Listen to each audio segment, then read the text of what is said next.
Olá, meu nome é Leonardo Bueno, sou estudante do 4º ano de jornalismo da UEL e o título do meu trabalho é Panorama da Divulgação Científica Brasileira no YouTube e nos podcasts.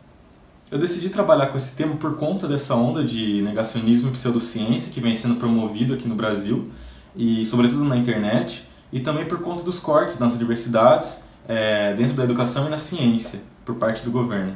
Eu começo falando no meu artigo sobre o processo de divulgação científica desde o século XIX até o século XXI, as transformações pela qual ela foi passando desde a institucionalização da ciência, com a criação da ABC, da SBPC, que são instituições que promovem a divulgação científica aqui no Brasil, até a divulgação científica no rádio, depois nas revistas, telejornais e atualmente na internet, nessas duas plataformas, no YouTube e nos podcasts, que são os meus objetos de pesquisa no caso. Meus objetivos com esse trabalho foram compreender a atual cena de divulgadores científicos no YouTube e nos podcasts aqui no Brasil, contribuir fornecendo dados para novas pesquisas que abordem a relação entre divulgação científica e internet, e também contribuir para que produtores de conteúdo nessas plataformas possam ter acesso às métricas relacionadas aos seus respectivos meios de produção. Como metodologia, eu usei a pesquisa bibliográfica em um primeiro momento, para saber a literatura em torno do tema, e num segundo momento eu usei a análise documental. Nessa pesquisa, a gente analisou 242 canais de divulgação científica no YouTube e 88 podcasts. Em relação ao YouTube, os parâmetros que a gente analisou foram o número de inscritos em cada canal, número de visualizações, número de vídeos publicados e os eixos temáticos. E para definir os eixos temáticos, a gente se baseou na lista das grandes áreas da CAPES. Em relação aos parâmetros do podcasts, a gente analisou o número de faixas produzidas, se possui site, se possui descrição e se está ancorado em alguma plataforma. Todos os dados foram tabulados no software Tabula Public, que é um software que faz cruzamento de dados e gera gráficos. E essa coleta de dados foi feita do dia 23 de maio até o dia 29 de junho. Então, representa um retrato desse período. Bom, então vamos para os resultados. Nessa primeira parte eu vou falar sobre os dados do YouTube. A gente tem aqui o primeiro gráfico. Dá para ver nitidamente que o eixo temático geral é o que mais tem canais, então falando sobre. São canais que falam sobre conteúdos multitemáticos. No gráfico 2, a gente tem o Manual do Mundo, apresentado pelo Iberê Tenório e pela Mariana Fulfaro, e o canal Nostalgia, apresentado pelo Felipe Castanhari, são os que mais têm inscritos, dentre os outros.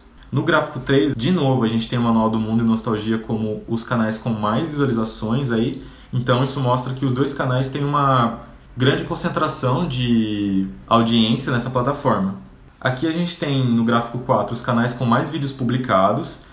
Dá para perceber que quase todos os canais são canais institucionais, que mostra o esforço desses canais para tentar fazer uma comunicação pública da ciência de uma forma efetiva. Aqui no gráfico 5 a gente tem o número de inscritos, número de visualizações, número de vídeos publicados, todos eles divididos por área do conhecimento. Então a gente pode ver que todos estão concentrados no eixo temático geral, mais uma vez mostrando que aqueles canais que produzem conteúdos multitemáticos são os que mais têm audiência. Agora, em relação aos dados do podcast, a gente vê que a maioria deles estão ancorados, sim, em plataformas como Spotify, SoundCloud. Isso mostra uma certa preocupação com a distribuição da sua produção. No gráfico 7, a gente tem a porcentagem de podcasts que possuem site, também quase todos possuem site.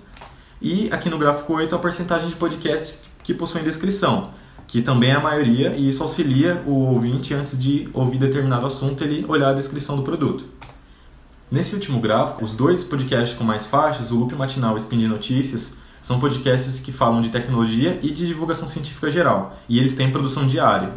Então, para concluir, a gente constatou algumas coisas. Uma delas foi que o YouTube tem uma forma única de interação entre os produtores de conteúdo e os espectadores, que é a chamada cultura participativa dessa plataforma, que faz com que os canais cresçam de uma forma orgânica.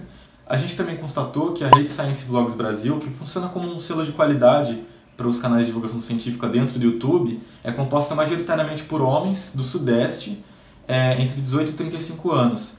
Então a gente percebe que ainda existem barreiras de gênero, etnia e de região, que não contribuem muito para a identificação entre espectadores e produtores de conteúdo. E por fim, a gente constatou que apesar do podcast ser mais fácil de ser produzido do que um vídeo no YouTube, apenas 2% deles produzem conteúdo diariamente. Eu deixo aqui meu agradecimento ao UEL por ter me proporcionado essa experiência de pesquisa, à CNPq por ter me proporcionado a bolsa e ao meu professor orientador André por ter me influenciado a partir para a pesquisa. Muito obrigado.